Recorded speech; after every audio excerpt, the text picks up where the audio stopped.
أعوذ بالله من شرور أنفسنا ومن سيئات أعمالنا من يهده الله فلا مضل له ومن يضلله فلا هادي له ونشهد أن لا إله إلا الله وحده لا شريك له ونشهد أن سيدنا وسندنا ونبينا ومولانا محمدا عبده ورسوله أما بعد فأعوذ بالله من الشيطان الرجيم بسم الله الرحمن الرحيم قال الله تبارك وتعالى في القرآن المجيد إن تنصروا الله ينصركم ويثبت أقدامكم صدق الله العظيم.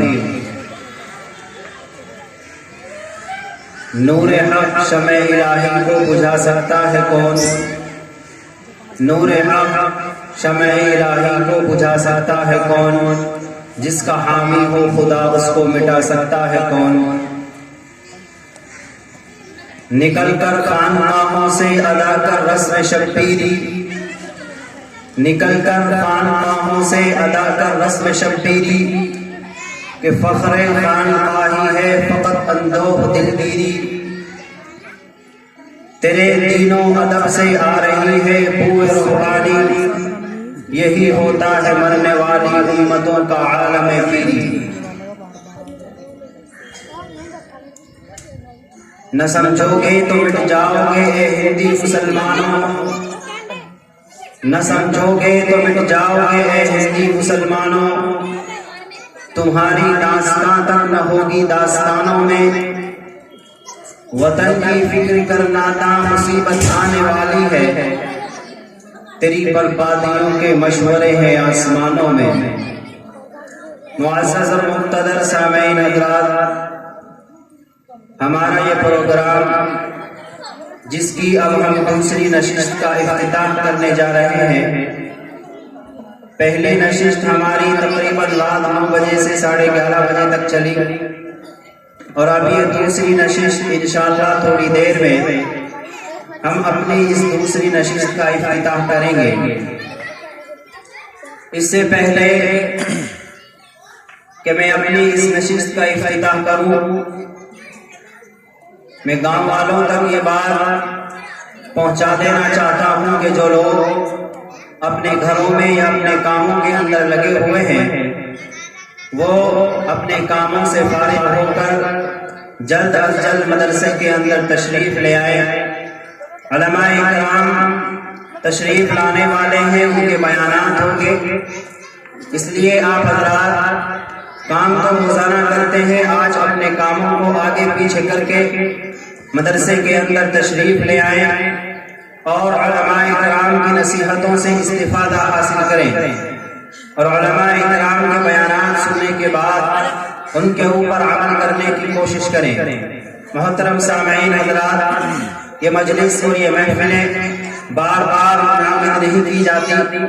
آج اور کل آپ حضرات کو یہ موقع نصیب ہوا کہ آپ حضرات تشریف لائیں اور علماء کرام کے بیانات سے مستفیض ہوں، نہیں تو کل آپ کہاں اور میں کہاں اور یہ محفلیں کہاں، کسی کو نہیں پتا. اور کسی شاعر نے کہا تھا کہ بس ایک چادر ظلمات چھوڑ جائے گا، بس ایک چادر ظلمات چھوڑ جائے گا، یا آفتاب فقط رات چھوڑ جائے گا.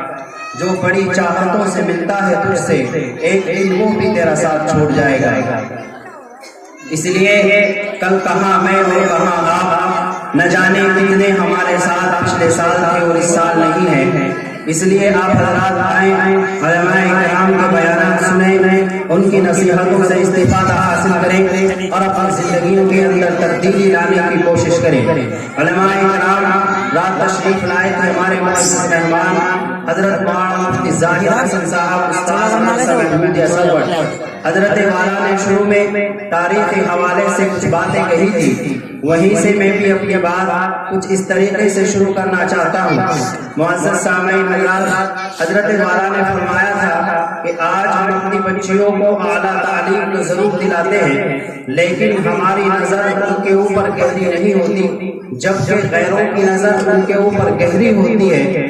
چونکہ انہیں ان لوگوں کو مذہب اسلام سے مسلمان بچیوں کو نکال کر اور اپنے مذہب کے اندر داخل کرانا ہوتا ہے، اس لیے ان کی نظریں ان کی ڈگریوں کے اوپر نہیں ہوتی، بلکہ ان کے مذہب اسلام مذہب اسلام کے اندر جو پیدا ہوئے ہیں اور مذہب اسلام سے نکال کر انہیں اپنے مذہب کے اندر لانے کی کوششیں ان کی ہوا کرتی ہے، لیکن انشاءاللہ العزیز وہ اپنی کامیابی کر رہے ہیں اور وہ اپنے کام کے اندر بذات خود لگے ہوئے ہیں۔ لیکن ہم لوگ یہ ہے کہ ہم لوگ صبح سے شام تک خبروں کے اندر بھی پڑھتے ہیں اور ٹی ویوں کے اندر بھی خبریں دیکھتے ہیں، موبائلوں کے اندر، سوشل میڈیا کے اندر، لیکن ہم لوگ ایک طرف سے دیکھتے ہیں، ایک طرف سے سنتے ہیں اور دوسرے کان سے نکال دیتے ہیں، جبکہ کفار اور مشرکین اس تہ میں لگ جاتے ہیں کہ یہاں سے ہمیں تکلیف ہوئی ہے تو ہم اس کا بدلہ ضرور لے کر کے رہیں گے، جبکہ نبی اکرم صلی اللہ علیہ وسلم نے ارشاد فرمایا تھا کہ مومن ایک مرتبہ 200 راہوں سے نہیں ڈسا جا سکتا، لیکن ہم لوگ ہر طرح سے ڈسے جا رہے ہیں۔ ہمیں اگر کسی نے کوئی تکلیف دی ہے تو ہم اس کا بدلہ لینے کی کوشش نہیں کرتے، جبکہ قرآن کریم نے صاف طور سے کہہ دیا ہے کہ اگر تمہیں کوئی تکلیف دے رہا ہے، اگر تمہارے اندر استطاعت ہے کہ تم معاف کرنا چاہو تو معاف کر سکتے ہو، لیکن اگر تم معاف نہیں کر سکتے اور تمہارے اندر بدلہ لینے کی طاقت اور ہمت ہے تو تم بدلہ لے کر کے رہو گے۔ قرآن نے کہا ہے کہ اگر تمہارا کسی نے کان توڑا ہے تو تم ایک کان توڑو گے، اگر کسی نے تمہارا ایک دانت توڑا ہے تو ایک دانت توڑو گے، السن بالسن والجروح قصاص، اور تم قصاص لے کر کے رہو گے۔ اگر تمہارا کسی نے ایک آدمی قتل کیا ہے تو تم اس کا ایک آدمی قتل کر کے رہو گے۔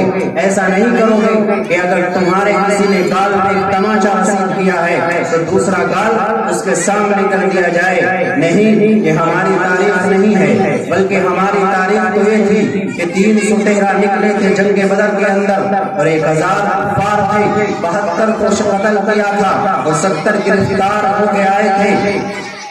اگر آپ لوگ یہ کہتے ہو کہ اسلام صرف امن اور شانتی کے ساتھ میں پھیلا ہے تو پھر سنو، جنگ بدر کے واقعات 313 تھے، 1000 کفار تھے۔ غزوہ موتا میں حضرت زید بن حارثہ رضی اللہ تعالی عنہ کی قیادت میں نکلنے والا وہ 2000 کا لشکر جو رومیوں کے خلاف نکلا تھا، کتنے تھے رومی؟ 3 لاکھ رومی تھے۔ صحابہ کتنے تھے؟ 2000 صحابہ کرام رضوان اللہ تعالی علیہ مجمعین تھے۔ زید بن حارثہ اس کی قیادت کر رہے تھے۔ حضرت زید بن حارثہ رضی اللہ تعالی عنہ نبی اکرم صلی اللہ علیہ وسلم کے منہ بولے بیٹے تھے۔ آپ نے جنگ میں سب سے پہلے سپہ سالار غزوہ موتا میں اگر کسی کو بنایا ہے زید بن حارثہ کو، اور زید بن حارثہ کو سپہ سالار بنا کر آپ نے صحابہ کو رخصت کرتے ہوئے یہ فرمایا تھا، اور میرے صحابہ اگر زید بن حارثہ شہید ہو جائیں تو تم اپنا جھنڈا عبداللہ ابن رواحہ کو دے دینا، اگر عبداللہ ابن رواحہ بھی شہید ہو جائیں تو تم اپنا جھنڈا جعفر طیار کو دے دینا، اگر جعفر طیار بھی شہید ہو جائیں تو تم جسے چاہو اپنا جھنڈا دے سکتے ہو۔ چنانچہ جب مشرکین کے سامنے، رومیوں کے سامنے یہ 2000 کا لشکر پہنچا اور جب گھماسان کی لڑائی شروع ہوئی، زید بن حارثہ شہید ہو گئے۔ لوگوں نے جھنڈا عبداللہ ابن رواحہ کے ہاتھ میں دیا، عبداللہ ابن رواحہ بھی لڑتے لڑتے شہید ہو گئے۔ اس کے بعد لوگوں نے جھنڈا حضرت جعفر طیار کے ہاتھ میں دیا، حضرت جعفر طیار بھی شہید ہو گئے۔ پھر مشورہ کیا گیا اب جھنڈا کسے دینا ہے، چنانچہ لوگوں نے خالد ابن ولید رضی اللہ تعالیٰ عنہ کے ہاتھ میں جھنڈا سونپا۔ یہ خالد ابن ولید کون ہے؟ یہ وہ ہے جس کو اللہ نے اپنی تلوار کہا ہے، سیف من سیوف اللہ، اللہ کی تلواروں میں سے ایک تلوار حضرت خالد ابن ولید رضی اللہ تعالی عنہ ہے۔ حضرت خالد ابن ولید رضی اللہ تعالی عنہ کو جب مسلمانوں نے صحابہ کرام نے اپنا جھنڈا دیا تو لکھا ہے کتابوں کے اندر، تاریخ کے اندر لکھا ہے کہ حضرت خالد ابن ولید رضی اللہ تعالی عنہ نے جب لڑنا شروع کیا رومیوں سے تو آپ کے ہاتھ میں ایک تلوار ٹوٹی، دوسری تلوار اٹھائی وہ بھی ٹوٹ گئی، تیسری تلوار اٹھائی وہ بھی ٹوٹ گئی۔ اسلامی تاریخ کے اندر لکھا ہے ہے خالد ابن ولید نے اس طریقے سے جنگ لڑتے ہوئے اپنے ہاتھ سے 9 تلواریں ٹوٹی. خالد ابن ولید رضی اللہ تعالیٰ عنہ کہتے ہیں کہ میں نے اتنے رومیوں کا سر قلم کیا, اتنے رومیوں کا سر قلم کیا کہ اگر ان کی کھوپڑیوں کے مینار بنانا چاہو تو ان کی کھوپڑیوں کے مینار بنا سکتے ہو. کل یہ ہماری تاریخ تھی جب ایک حاجیوں کے لشکر کو جو حج کرنے کے لیے ایک لشکر جا رہا تھا, اس وقت کا شہزادہ جس کا نام ریجینالڈ تھا, اس نے حاجیوں کے ایک لشکر کو گرفتار کرا اور گرفتار کرنے کے بعد ان کا سامان لوٹ لیا اور سامان لوٹنے کے بعد ان سے کہا کہ بلاؤ اپنے نبی محمد کو, اگر وہ تمہیں بچانا چاہتے ہیں بچا سکتے ہیں تو بلاؤ اپنے نبی محمد کو. یہ بات اسی طریقے سے سلطان صلاح الدین ایوبی تک پہنچی. جب سلطان صلاح الدین ایوبی تک اس کی بات پہنچی, اللہ اکبر, میں نے تاریخ کے اندر پڑھا ہے کہ سلطان صلاح الدین ایوبی تک جب یہ بات پہنچی تو وہ اپنے دانتوں کو پیستا تھا اور اس نے کھڑے کھڑے یہ قسم کھائی تھی کہ جب تک اس بدبخت کو کیفر کردار تک نہیں پہنچاؤں گا چین کی نیند نہیں سوؤں گا. پھر اسلام نے اور لوگوں نے وہ تاریخ بھی پڑھی ہے کہ اسلام کا وہ شہسوار سلطان صلاح الدین ایوبی 2 سال اور 2 سال تک جنگ کی تیاری میں لگا رہا اور 2 سال اور 2 سال تک اس نے نیند اپنے قریب نہیں آنے دی. جب اسے نیند بہت زیادہ ستاتی, بہت زیادہ تنگ کرتی تو خیمے کی چوک سے ٹیک لگا کر کے اپنی آنکھوں کی پیاس بجھایا کرتا تھا. لیکن 2 سال اور 2.25 سال کے عرصے میں سلطان صلاح الدین ایوبی کبھی لیٹ کر نہیں دیکھا, اس نے کبھی سو کر کے نہیں دیکھا.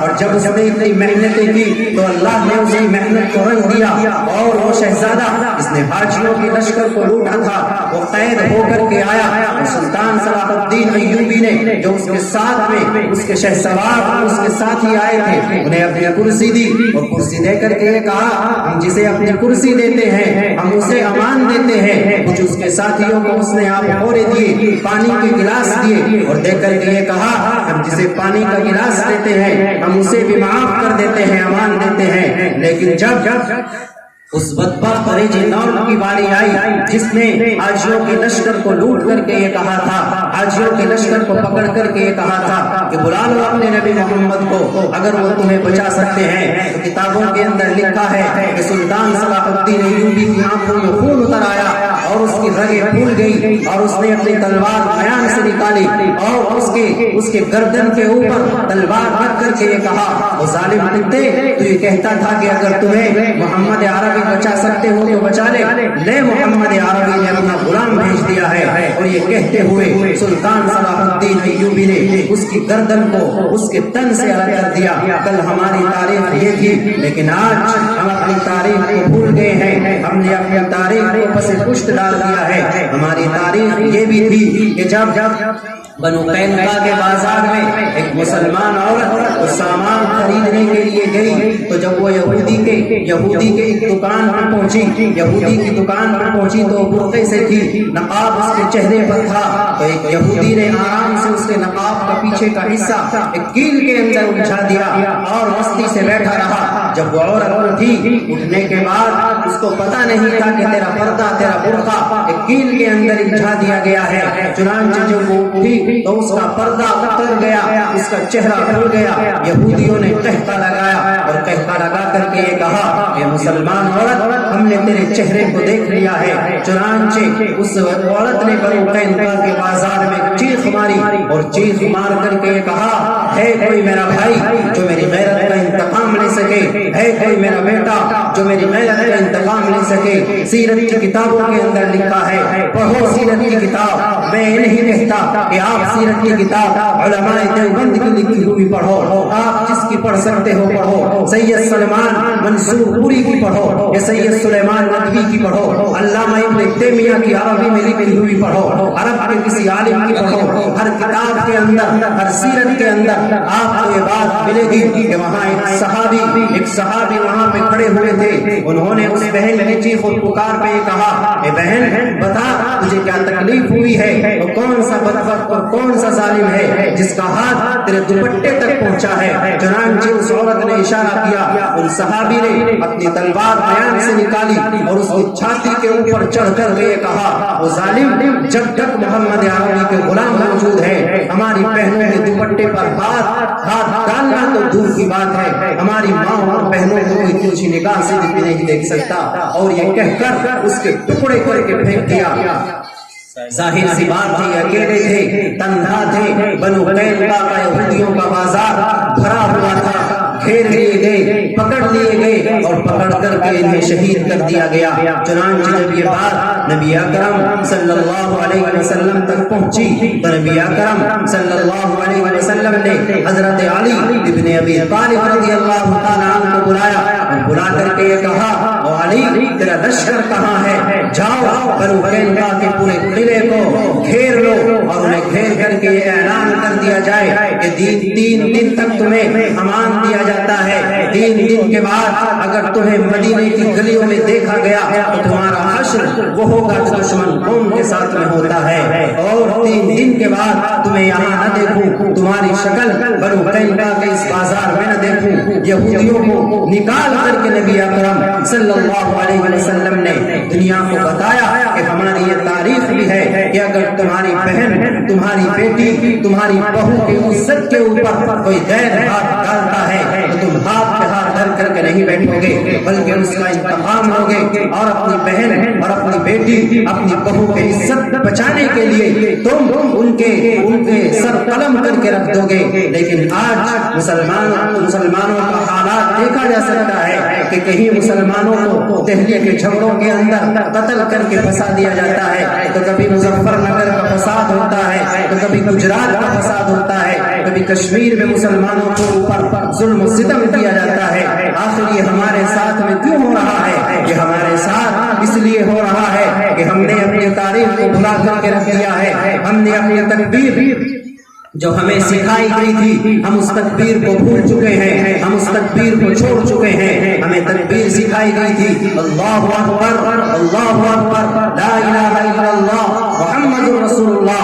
ہم اس کلمے کو اور اس تکبیر کو بھول گئے ہیں. اس لیے ہمارے ساتھ میں یہ ہو رہا ہے. اس لیے کہ ہم نے اپنی مردان کی ختم کر دی ہے. ہم اپنی قوت اپنی شجاعت اپنی طاقت اپنی ہمت بھول چکے ہیں. ہم غیروں کے تلوے چاٹنے کے اوپر کے تلوے چاٹنے کے اوپر لگے ہوئے ہیں. جبکہ مسلمانوں ہماری تاریخ یہ تھی کہ ہم اپنی مسجدوں سے اللہ اکبر کی تکبیر بلند کرنے کے لیے پیدا ہوئے تھے. ہم کسی طاقت اور کسی قوت کو نہیں مانتے. لیکن آج مسلمانوں کا حال یہ ہے اگر کوئی مسلم نوجوان کسی اجتماع میں جا کر کے اگر اس کا دل اللہ کا تکبیر بلند کرنے کے اوپر آتا ہے تو باقی مجمع اسے تھکے ہوئے نظروں سے دیکھتا ہے کہ تو نے کون سا گناہ کیا ہے, کہ تو نے کون سا جرم کیا ہے. تجھے تو ملائم سنگھ یادو کی زندہ باد کہنی چاہیے تھی. تجھے تو کانگریس کی زندہ باد کہنی چاہیے تھی. یاد رکھو مسلمانوں جہاں تک میری آواز پہنچ رہی ہے میں آپ تک اپنی بات کو پہنچا دینا چاہتا ہوں. خدا کی قسم یہ ہمارے نہ کل تھے نہ آج ہے. ہم اپنی مسجدوں سے اللہ اکبر کی تکبیر بلند کرنے کے لیے پیدا ہوئے ہیں. ہم کسی طاقت اور کسی قوت کو نہیں مانتے. جب تک زندہ ہے اللہ اکبر کہتے رہیں گے اور پھر کہتا ہوں اور پھر کہتا رہوں گا. اگر کسی جرم میں پکڑے جاتے ہیں تو جیل کی سلاخوں میں بھی اللہ اکبر کہتے رہیں گے. ہم لوگ صدام حسین کی شکل میں دنیا کو یہ پیغام دے چکے ہیں. ہم کسی طاقت اور کسی قوت کو نہیں مانتے. صدام حسین کے پیچھے 32 ملک پڑے ہوئے تھے. صدام حسین نے ان کے 32 ملکوں کے سامنے, ان کے ٹینکوں کے توپوں کے سامنے, ان کی ہیلی کاپٹروں کے بموں کے سامنے اللہ اکبر کہتا رہا. اور جب آخر میں جیل کی سلاخوں میں اس کو ڈالا گیا اس وقت بھی اللہ اکبر کہتا رہا. جب پھانسی کے پھندے کے اوپر اس کو لے جایا گیا اس وقت میں بھی اس کا آخری کلمہ یہی تھا اشہد ان لا الہ الا اللہ واشہد ان محمدا عبدہ ورسولہ. مسلمانوں شہید ہو گیا اور شہادت کی موت قسمت سے ملا کرتی ہے. ارے دنیا کی جو زندگی ہوتی ہے یہ چند سالہ زندگی ہوتی ہے. آخرت کی زندگی ہمیشہ کی زندگی ہوتی ہے. شہیدوں کو ہمارا یہ یقین ہے کہ جب شہید دنیا کے اندر سے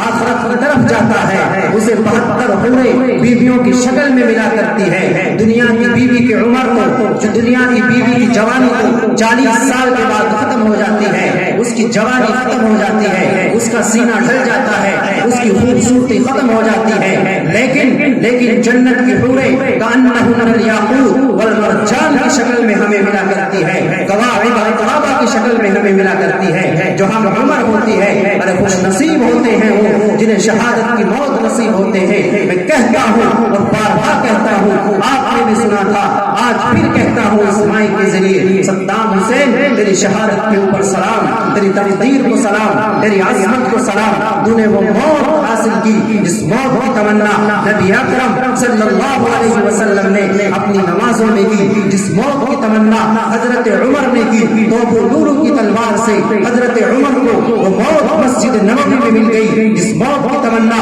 حضرت عثمان نے کی تو حضرت عثمان کو ابن سبا کی اولادوں کی شکل میں قرآن پڑھتے ہوئے ملی. جس موت کی تمنا حضرت علی نے کی ابن ملجم کی تلوار کی شکل میں وہ موت حضرت علی کو مل گئی.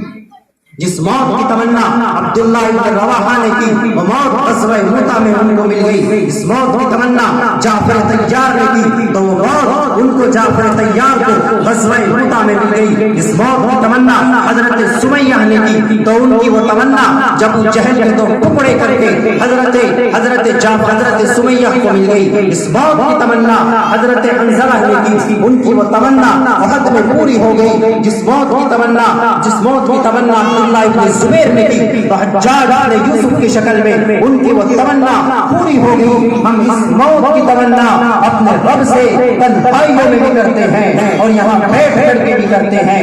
یہ موت وہ ہوتی ہے اس موت کی تمنا حضرت خالد ابن ولید نے کی. اس موت کی تمنا نبی اکرم صلی اللہ علیہ وسلم نے کی. لوجدت ان اقتل فی سبیل اللہ ثم احیا ثم اقتل ثم احیا ثم اقتل. میں چاہتا ہوں کہ تیری راہ میں شہید کر دیا جاؤں, پھر زندہ کیا جاؤں, پھر شہید کر دیا جاؤں, زندہ کیا جاؤں. مسلمانوں, ہماری تاریخ یہ تھی جس کو آج ہم بھول چکے ہیں, اس تکبیر کو ہم بھول چکے ہیں, پھر سے دہرانا ہوگا. علماء کرام کے ساتھ میں مل کر کے قرآن پڑھتے ہوئے علماء کرام کی ذمہ داری کی ہے اور عوام کی ذمہ داری کی ہے. علماء کی ذمہ داری ہے لا تكتموا الشهادة لتبيننه للناس ولا تكتموا الشهادة, تو تم چھپاؤ گے نہیں جو تم تک پہنچا ہے وہ تم لوگوں کو بتاؤ گے. اور اہل علم کی ذمہ داری تو ہو گئی لتبيننه للناس ولا تكتمونا, اور اہل علم کے علاوہ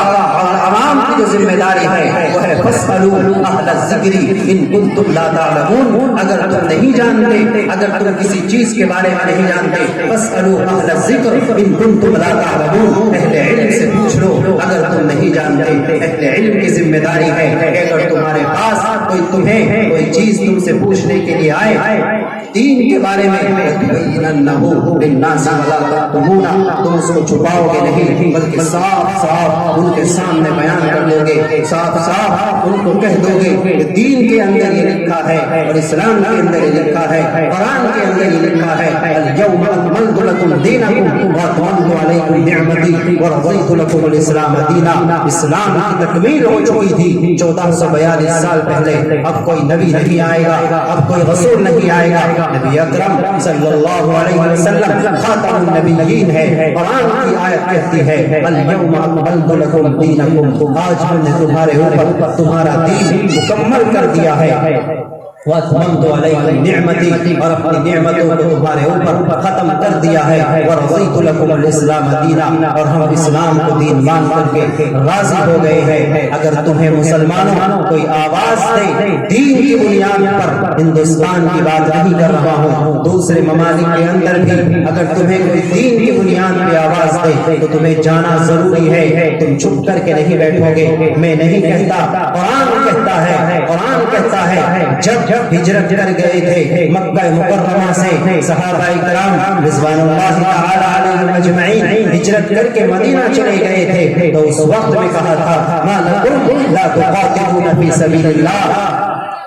مہاجرین سے کہا تھا ان لوگوں نے جو مدینے میں رہ گئے تھے جو ہجرت نہیں کر سکتے تھے ما لکم لا تقاتلون فی سبیل اللہ, تمہیں کیا ہو گیا ہے کہ تم اللہ کے راستے میں جہاد نہیں کرتے, تم اللہ کے راستے میں نہیں نکلتے. ما لکم لا تقاتلون فی سبیل اللہ والمستضعفین من الرجال, کمزور مردوں کے لیے, والنساء اور عورتوں کے لیے, والولدان اور بچوں کے لیے, والمستضعفین من الرجال والنساء والولدان ان کے لیے جو ہجرت نہیں کر سکتے, ان کے لیے جو مکہ مکرمہ سے مدینہ منورہ نہیں جا سکتے. لیکن آج ہم لوگ دیکھتے ہیں جس طریقے سے کل مکہ مکرمہ کے اندر لوگ چیخ رہے تھے, چلا رہے تھے, جو مسلمان ہو گئے تھے, جو ہجرت نہیں کر سکتے تھے, جو یہ کہہ رہے تھے ما لکم لا تقاتلون فی سبیل اللہ والمستضعفین من الرجال والنساء والولدان. اس طریقے سے آج کشمیر کے لوگ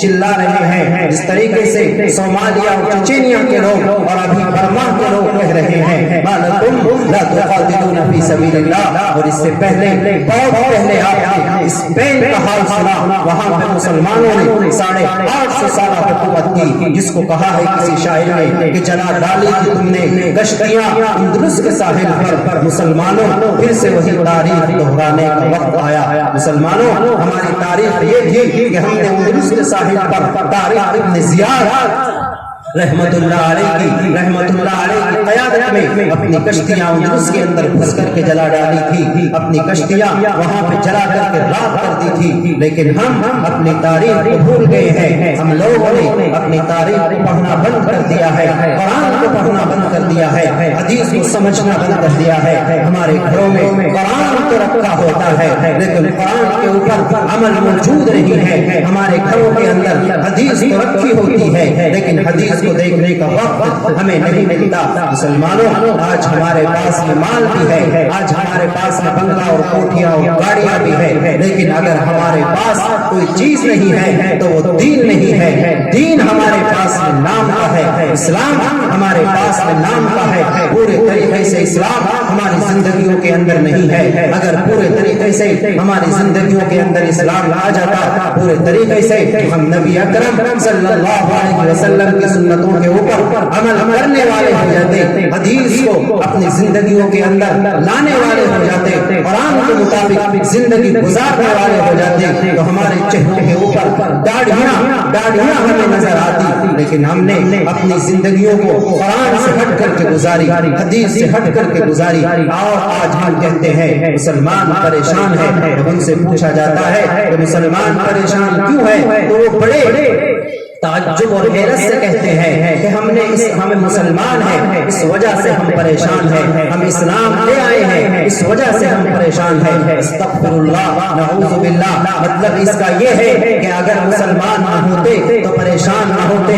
یاد رکھو مسلمانوں, اسلام نہ ہوتا ہے جب صحابہ کے سینوں میں اسلام تھا, جب ہمارے بزرگوں کے سینوں میں اسلام تھا, تو وہ اسلام وہ طاقتور اسلام تھا کہ جس کو علامہ اقبال نے کہا ہے کہ جو ہو عزم سفر پیدا تو کٹ جاتی ہے زنجیریں, نگاہ مرد مومن سے بدل جاتی ہے تقدیریں. اسلام ہوتا ہے جب انسان اپنے دل کے اندر اسلام کو مزین کرتا ہے, تو اسلام انسان کو جینے کا سلیقہ اور ہنر سکھاتا ہے, دنیا کے سامنے ڈٹ کر مقابلہ کرنے کا ہنر اور سلیقہ سکھاتا ہے. اسلام دشمن عناصر کو توڑ کر پھینک دینے کا طریقہ سکھاتا ہے. اسلام مسلم عناصر مسلم دشمنوں کو توڑ کر مروڑ کر پھینک دینے کو پھینکنے کا سکھاتا ہے. اسلام یہ نہیں سکھاتا کہ تم باہر سے مسلمان اور اندر سے دوسروں کا دین اختیار کیے ہوئے ہو. ایسے مسلمان اللہ کو نہیں چاہیے جن کے داہنے ہاتھ میں اسلام کا جھنڈا ہو اور بائیں ہاتھ میں کفار کا جھنڈا ہو. مسجدوں میں جائیں تو اللہ کا ذکر اور بازاروں میں جائیں تو غیر اللہ کا ذکر، اللہ کو ایسے مسلمان نہیں چاہیے، اللہ کو مسلمان چاہیے جو بدر میں 313 تھے، غزوہ موتا میں 3000 تھے، اللہ کو ایسے مسلمان چاہیے۔ آج ہم کروڑوں کی تعداد میں نہیں، اربوں کی تعداد میں ہیں، اتنے ہیں مسلمان، تقریباً 2.25 ارب مسلمان ہیں۔ دنیا کے کسی خطے میں نکل جاؤ، دنیا کے کسی ملک میں نکل جاؤ، کسی کی زبان سے آپ یہ نہیں کہتے ہوئے سنو گے کہ ہم لوگ اچھی زندگیاں گزار رہے ہیں، خوشحالی زندگی گزار رہے ہیں، ہمارے پاس پیسہ بھی ہے، ہمارے پاس بنگلے بھی ہیں، گاڑیاں بھی ہیں، کوٹھیاں بھی ہیں، لیکن ہماری زندگی اگر کسی چیز سے خالی ہے تو ہماری زندگی سکون سے خالی ہے۔ سکون سے خالی کیوں ہے؟ ہم نے اللہ کی رسی جو ہمیں سکھائی تھی، وَاعْتَصِمُوا بِحَبْلِ اللَّهِ جَمِيعًا وَلَا تَفَرَّقُوا، اللہ کی رسی کو مضبوطی کے ساتھ پکڑ لو اور آپس کے اندر اختلاف پیدا نہ کرو۔ ہم نے اس رسی کو چھوڑ دیا ہے، ہم فرقوں میں بٹ گئے ہیں۔ قرآن نے کہا تھا یا ایھا الناس انا خلقناکم من ذکر وانثى وجعلناکم شعوبا وقبائل لتعارفوا، اے لوگوں میں نے تمہیں پیدا کیا ہے، انا خلقناکم من ذکر وانثى، مذکر اور مؤنث، وجعلناکم، اور تمہیں بنایا ہے قبیلوں میں، شعوبا وقبائل لتعارفوا، تاکہ تمہاری پہچان ہو سکے۔ تمہیں اس لیے نہیں بنایا کہ تم ایک دوسرے کے اوپر فخر محسوس کیا کرو گے کہ یہ ملک ہے، یہ عباسی ہے، یہ مسلم جاٹ ہے، یہ فلاں ہے، یہ فلاں ہے، اس لیے نہیں بنایا تھا۔ بتاؤ مجھے نبی اکرم کے زمانے میں کون تھا مسلم جاٹ؟ نبی اکرم کے زمانے میں کون تھے ملک؟ نبی اکرم کے زمانے میں کون تھا عباسی؟ کوئی نہیں تھے، صرف آپ کا خاندان تھا جسے سید کہلایا جاتا ہے۔ آپ کا خاندان تھا، انصار مدینہ تھے، مہاجر مدینہ تھے، یہ ہم نے بنائی ہوئی ہے برادریاں۔ قرآن نے صاف کہا ہے میں نے اس لیے تمہیں برادریوں کے اندر نہیں بنایا تھا کہ تم ایک دوسرے کے اندر فخر محسوس کرو گے۔ انا خلقناکم من ذکر وانثى وجعلناکم شعوبا وقبائل لتعارفوا، اس لیے بنایا تھا تاکہ تمہاری پہچان ہو سکے، تمہیں لوگ پہچان سکے، اس لیے نہیں بنایا تھا کہ تم ایک دوسرے کے اوپر فخر محسوس کیا کرو گے، ایک دوسرے کے گھروں میں اپنی بچیوں کی شادیاں کرنا بند کر دو گے۔ آج اگر میں مسلم جاٹ ہوں، دوسرا ملک ہے، تیسرا عباسی ہے، علوی ہے، تو وہ اپنی برادریوں کے اندر شادی کرنا پسند کرتا ہے، دوسری برادریوں کے اندر شادی کرنا پسند نہیں کرتا۔ بتاؤ مجھے عثمان ابن عفان کون تھے؟ ابو العاص کون تھے؟ علی ابن ابی طالب رضی اللہ تعالی عنہ نبی اکرم صلی اللہ علیہ وسلم کے خاندان سے آپ کے چچا زاد بھائی تھے۔ آپ نے اپنی بیٹی دی کہ نہیں دی؟ آپ نے اپنی چہیتی، اپنی لاڑلی بیٹی حضرت فاطمہ الزہرا رضی اللہ تعالی عنہ کا نکاح اپنے چچا زاد بھائی حضرت علی رضی اللہ تعالی عنہ سے کیا کہ نہیں کیا؟ اور دنیا کو یہ پیغام دیا، اور دنیا والوں تم لوگ آگے آ کر کے یہ کرو گے کہ اپنے گھروں کے اندر بیٹیاں دینا بند کر دو گے، مال اور دولت کو دیکھا کرو گے، گاڑی اور بنگلے اور جہیز کو دیکھا کرو گے۔ میں نے اپنی بیٹی ایک ایسے غریب گھرانے کے اندر بیاہ دی ہے، اپنی بیٹی میں نے ایک ایسے غریب گھرانے کے اندر دی ہے کہ میرا داماد ایسا ہے، اتنا غریب ہے کہ اس کے پاس رہنے تک کا مکان موجود نہیں ہے، مہر دینے تک کے پیسے موجود نہیں ہے۔ جب حضرت علی رضی اللہ تعالیٰ عنہ کی شادی حضرت فاطمہ سے ہوئی تو مکان عثمان ابن عفان رضی اللہ تعالیٰ عنہ نے ہدیہ کیا تھا۔ مہر حضرت محمد مصطفیٰ صلی اللہ علیہ وسلم نے جو زرہ آپ جنگ کے اندر پہنا کرتے تھے آپ نے حضرت علی کو دی تھی، اور دیکھ کر کے یہ کہا تھا اے علی یہ میری جنگ کی زرہ ہے، تم اسے بازار میں بیچ آؤ اور اس بازار میں بیچ کر کے اس سے فاطمہ کا مہر ادا کرو۔ اتنے غریب تھے، مہر دینے کے لیے پیسہ بھی نہیں تھا، سر ڈھانپنے کے لیے چھت بھی موجود نہیں تھا، اور کس نے دی ہے؟ اپنی بیٹی محسن انسانیت صلی اللہ علیہ وسلم نے دی ہے، جن کے لیے پوری زمین سونے کی بنائی جا سکتی تھی، پہاڑ چاندیوں کے بنائے جا سکتے تھے، لیکن آپ نے دنیا کو یہ پیغام دیا اور دنیا والوں میں اتنا بڑا آدمی نہیں ہوں کہ میں اپنی بیٹی اتنے بڑے گھرانے کے اندر داخل کراؤں، لیکن میں آپ کو یہ پیغام دے کر کے جا رہا ہوں کہ میں نے اپنی بیٹی بہت غریب گھرانے کے اندر دی ہے۔ اگر تمہارے گھر میں اللہ نے مال دیا ہے،